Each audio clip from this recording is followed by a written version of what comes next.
Olá, pessoal. Meu nome é Jaqueline. Eu sou mestranda do Programa de Pós-Graduação em Biotecnologia da Universidade Estadual de Montes Claros, a Unimontes, e como critério de avaliação na disciplina Biodiversidade e Recursos do Semiárido, sob coordenação da professora doutora Slaine, estarei apresentando para vocês um artigo que trata da discriminação do óleo de polpa e do óleo da semente do pequi por impressão digital dos ésteres metílicos de ácidos graxos, usando a cromatografia gasosa e análises multivariadas. Então, o artigo que eu vou apresentar para vocês ele foi publicado em setembro de 2015, numa revista internacional, a revista Agriculture and Food Chemistry, e esse artigo ele foi desenvolvido por pesquisadores de diferentes institutos de pesquisa.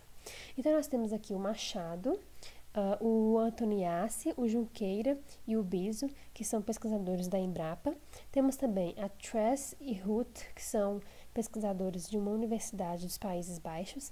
E temos o Paulo Sérgio Lopes, que é um pesquisador do Instituto de Ciências Agrárias da Universidade Federal de Minas Gerais, aqui de Montes Claros. Então, durante a apresentação, nós vamos fazer uma breve introdução sobre do que se trata o artigo. Iremos avaliar quais foram os materiais e métodos que foram utilizados pelos pesquisadores, quais os resultados obtidos a partir dessa análise e discutir um pouco sobre esses resultados. Ao final, estaremos passando pelas considerações finais e avaliando quais foram e apresentando para vocês quais foram as sugestões dadas pelos pesquisadores com base no seu estudo, com base no artigo. Então, o principal elemento de pesquisa do artigo foi o pequi, né? Então, como trata o título, esse artigo ele fala sobre a análise do óleo de pequi advindo da polpa e do óleo de pequi advindo da amêndoa. Então, o que seria o pequi, né? Na natureza, encontra-se o pequi, ele é envolto pelo exocarpo verde. Quando o caroço da fruta é exposto, nós temos, conforme a figura 2 aqui, então tem-se a polpa do pequi, que é essa parte amarela, bastante característica do pequi, tem o endocarpo, com presença de espinhos, como a gente consegue ver na figura, e tem-se a amêndoa, ou ainda a semente do pequi. O pequi é uma fruta rica em óleo e é uma fruta amplamente encontrada no Cerrado brasileiro. Então, ela é uma fruta típica da nossa região, onde nos encontramos aqui em Montes Claros. Aqui na região, de forma geral, ele é muito utilizado para fins gastronômicos e nutricionais. Então, conforme a gente consegue ver na figura 3 aí, trouxe aqui um dos pratos típicos aqui da nossa região, que é o arroz com pequi, muito famoso. Mas também ele pode ser utilizado para fins, para aplicações cosméticas e na medicina tradicional, como por meio do óleo, né? Então, o óleo da amêndoa de pequi, por exemplo, ele é muito utilizado para aplicações cosméticas, então na formulação de hidratantes para o rosto, e o óleo da polpa do pequi, que vemos aqui na figura 5, além de ser utilizado para aplicações nutricionais e gastronômicas, ele também é utilizado na medicina tradicional, como, por exemplo, para tratar resfriados, edemas, bronquites, tosses e até mesmo queimaduras. Então, utilizando desse elemento de estudo, utilizando do óleo do pequi, o artigo ele traz um estudo sobre a composição dos ácidos graxos que fazem parte tanto do óleo da polpa quanto do óleo da amêndoa do pequi. E com base nos resultados e utilizando as análises estatísticas, o artigo apresenta as diferenças entre um óleo e outro. Então, na introdução do artigo, ele fala sobre o pequi, onde ele é encontrado, a importância dessa fruta para a região, e fala da importância de distinguir um óleo do outro. Por quê? Segundo os pesquisadores, ainda não foram encontrados relatos científicos, publicações científicas que trazem a diferença de um óleo para outro. Eles entendem isso como importante porque, por exemplo, se for definido que o óleo da amêndoa seria melhor explorado para produções cosméticas ao invés de alimentação, por exemplo, e vice-versa, é importante saber qual óleo é de onde, até mesmo para direcioná-los para o seu melhor aproveitamento. Então, um dos objetivos do artigo é esse, conseguir fazer essa diferenciação de um para outro e também apresentar quais são os ácidos graxos que compõem esses dois óleos na natureza, né? Tanto o óleo da amêndoa quanto o óleo da polpa. Então, onde que o estudo foi desenvolvido? foram coletados frutos nas regiões do Cerrado, nos estados de Minas e Goiás. E foi coletado também um genótipo que veio do laboratório da Embrapa. Como que foi feito, então, o estudo? Foram avaliados frutos de 16 genótipos diferentes, sendo que um deles sem a presença de espinhos, que foi obtido através da Embrapa. Então, foram coletados 15 genótipos diferentes na natureza e um genótipo veio do laboratório da Embrapa. E qual que é a diferença desse genótipo da Embrapa? É porque, ao contrário dos outros 15, esse genótipo da Embrapa não apresenta espinho no seu endocarpo. E foram feitas as extrações do óleo, tanto da amêndoa quanto da polpa, e foram feitas também análises cromatográficas para definição de quais são os ácidos graxos que compõem esses óleos. Então, quais foram os métodos utilizados? O artigo traz o uso da cromatografia gasosa. Então, para quem não conhece a cromatografia gasosa, aqui tem uma apresentação do fluxo típico da cromatografia gasosa. Então, como que funciona? Tem-se um determinado gás, e aí esse gás ele é escolhido pela pessoa que desenvolve o método de quantificação. Por quê? O gás ele tem que ter afinidade com o meu analito, né? Então, tem que ter afinidade com a amostra que se está analisando. Tem-se o regulador de fluxo, porque o fluxo da passagem desse gás pela coluna cromatográfica ele precisa ser controlado, então não pode ser um fluxo muito rápido, a tempo de não perceber o analito, e também não pode ser um fluxo muito lento, a tempo de demorar na identificação do analito. Tem-se também o local de injeção da amostra, então injeção da amostra que se está analisando, a coluna cromatográfica, que é a partir dela que se define o resultado, o detector e um software para gerar aqui os cromatogramas. Então, como que funciona na teoria, né? Temos lá uma amostra e nessa amostra tem alguns compostos. Como eu falei, o composto precisa ter afinidade com o gás. Por quê? Porque o gás vai carrear esse composto pela coluna cromatográfica. Cada composto ele tem um peso e um comportamento diferente. Então, cada composto vai passar pela coluna sob uma velocidade diferente. E com base nesse tempo que ele passa e na sua concentração, ele gera esses gráficos ou esses picos cromatográficos, conforme pode se ver na cor azul, aí nessa telinha amarela. Então, a determinação daquela... como que eu posso falar? A determinação daquele composto é feita com base no seu tempo de eluição na coluna cromatográfica e com base em sua concentração. Então, utilizando-se desse método, foi determinado quais são os ácidos graxos que compõem tanto o óleo da polpa quanto o óleo da semente. E, além dessa análise cromatográfica, foram feitas também análises estatísticas, como análise do componente principal e análise discriminante parcial de mínimos quadrados.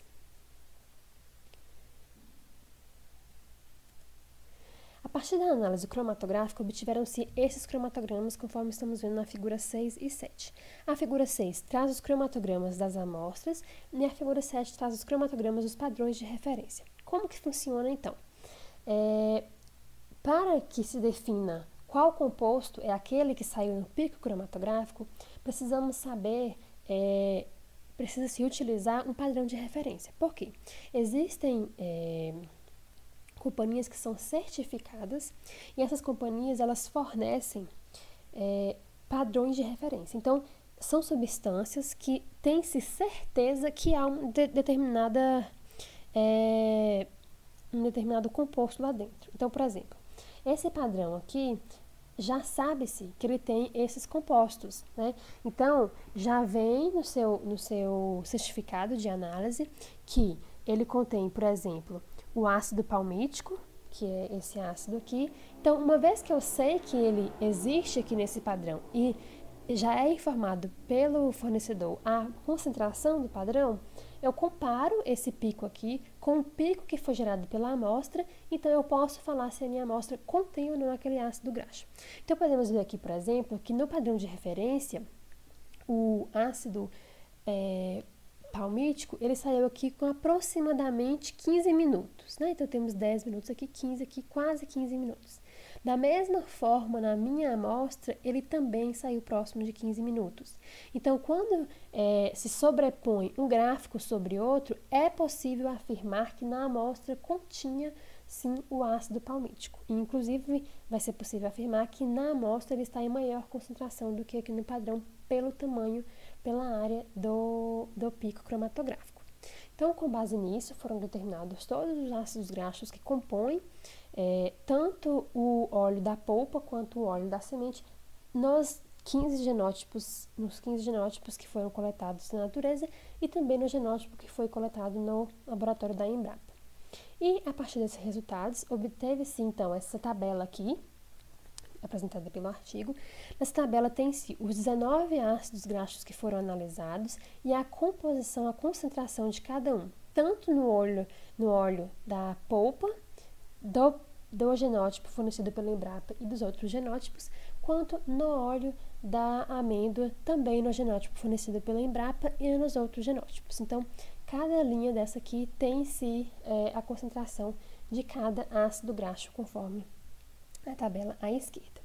E, como visto aqui, é possível afirmar que as duas fontes, tanto a da polpa quanto a da amêndoa, apresentam o ácido oleico e o ácido palmítico em maior quantidade.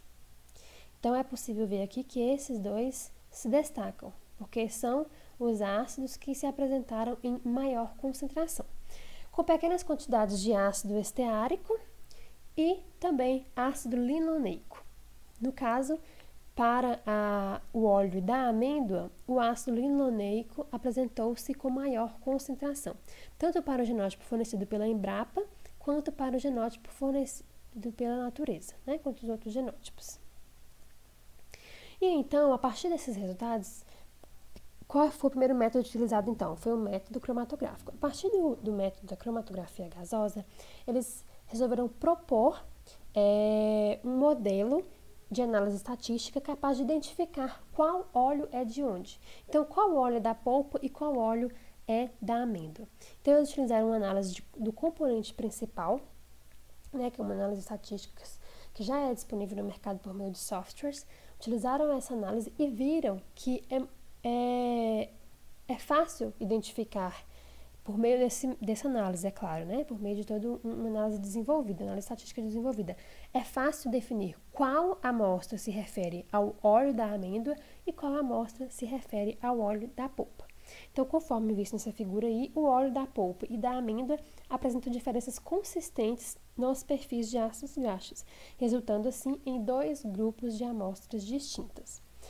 Também é possível ver, por meio desse gráfico, que o óleo da polpa advindo do genótipo fornecido pela Embrapa, ele se comportou de forma diferente que os outros 15 genótipos. Na frente a gente vai ver que eles exploraram um pouco mais essa questão. E, além da análise de PCA, eles fizeram também uma análise discriminante parcial de mínimos quadrados. E qual que é a diferença dessa para a outra? Na outra, foi feita a distribuição entre 2 grupos com base na composição dos ácidos graxos. Aqui foi feita essa distribuição com base na composição e concentração dos ácidos graxos. E foi visto mais uma vez que é possível sim distinguir qual amostra se refere ao óleo da polpa e qual amostra se refere ao óleo da amêndoa. Então, esse dado só reforçou o quão robusto é o método que eles desenvolveram, o método analítico que eles desenvolveram. E, como eu falei anteriormente, eles viram que teve uma diferença significante no comportamento do óleo da polpa do genótipo fornecido pela Embrapa e dos outros 15 genótipos. Então, eles fizeram uma nova análise de componente principal, agora apenas para o óleo da polpa, não mais para o óleo da semente, apenas para o óleo da polpa. E eles viram mais uma vez que o óleo da polpa do genótipo fornecido pela Embrapa se comportou de forma diferente. Então, reforçou mais uma vez o modelo desenvolvido por eles. E por que então que esse óleo da polpa se comporta de forma diferente? Esse genótipo, ele apresenta maiores concentrações de ácido oleico, ácido linoleico e menor quantidade de ácido palmítico. Então, devido a essa característica, ele se apresenta de forma diferente nas análises estatísticas. Então, com base nesses dados estatísticos, eles conseguiram desenvolver 2 modelos. um modelo capaz de diferenciar qual óleo é da amêndoa e qual óleo é da polpa, e outro modelo capaz de diferenciar qual óleo da polpa é de um genótipo comum e qual óleo da polpa é de um genótipo modificado, no caso, né, de um genótipo que foi fornecido pela Embrapa. Então, com base nisso, os pesquisadores, eles conseguiram atingir o objetivo proposto por eles no início do artigo. Então, eles conseguiram apresentar, conseguiram mostrar qual é a composição de ácidos graxos, tanto para o óleo da polpa quanto para o óleo da amêndoa. E eles viram que, apesar de se mostrarem muito parecidos, apesar da composição ser praticamente a mesma, as concentrações são diferentes. Então, mesmo que eles pareçam, quimicamente falando, um óleo é diferente do outro. Um óleo apresenta propriedades diferentes do outro. E e foi importante eles definirem isso porque é uma forma de diferenciar um do outro e, com base nessa diferenciação, direcionar um ou outro óleo, né? Outra coisa que os pesquisadores conseguiram com esse estudo, eles conseguiram desenvolver modelos capazes de identificar se o óleo é da polpa ou da semente e se o genótipo apresenta ou não apresenta espinhos. Então, o que acontece? Sabe-se hoje que, muitas das vezes, até a gente mesmo que consome o piqui, a gente consome a polpa para fins gastronômicos e joga o caroço fora. Dificilmente a gente abre o caroço para ingerir a amêndoa. E por que não ingerimos a amêndoa? Porque até chegar na amêndoa tem uma parte do piqui que ela tem espinhos. E muitas das vezes não sabemos manusear aquela parte de tal forma que preferimos jogar fora do que nos expor ao risco de ser perfurados por um espinho. Então, a partir do momento que eu tenho um genótipo que ele é capaz de produzir a polpa e capaz de produzir a amêndoa sem os espinhos, em uma produção, por exemplo, se eu, como produtor, tiver que fazer o cultivo em massa do piqui, com certeza vamos escolher o genótipo que não apresenta espinhos. Por quê? Porque eu tenho a possibilidade de explorar essa fruta ainda mais. Então, um modelo como esse apresentado pelo artigo, ele é capaz de me permitir diferenciar um piqui do outro, um genótipo do outro. Então, isso para os produtores, isso é muito bom. Por quê? Porque eu vou poupar recurso. Então, ao invés de ficar fazendo análises físico-químicas no laboratório que pode demorar dias, eu simplesmente tenho uma amostra daquele genótipo, exponho essa amostra a esse modelo estatístico desenvolvido por eles e ali no momento eu tenho uma resposta se aquele genótipo é o que eu quero ou não. Então, essa é outra entrega do artigo que agrega valor. Né? É um produto entregado pelo artigo, porque a partir dali eu consigo diferenciar um genótipo do outro e consigo fazer uma produção em massa daquele genótipo que eu tenho interesse. E ao final do artigo também, os próprios pesquisadores fizeram uma sugestão de qual seria o melhor genótipo para consumo. E com base na composição dos ácidos graxos e com base na facilidade de manuseio, eles sugeriram o genótipo fornecido pela Embrapa, porque ele é mais prático no que se refere ao manuseio e ele possui características físico-químicas que são de interesse nutricional. Então, ao final do artigo, conseguiram-se atingir os objetivos propostos e ainda deram uma sugestão de qual seria o melhor genótipo para consumo. Então é isso, agradeço a disponibilização do tempo de vocês e a partir de agora eu me disponibilizo em caso de dúvidas ou sugestões.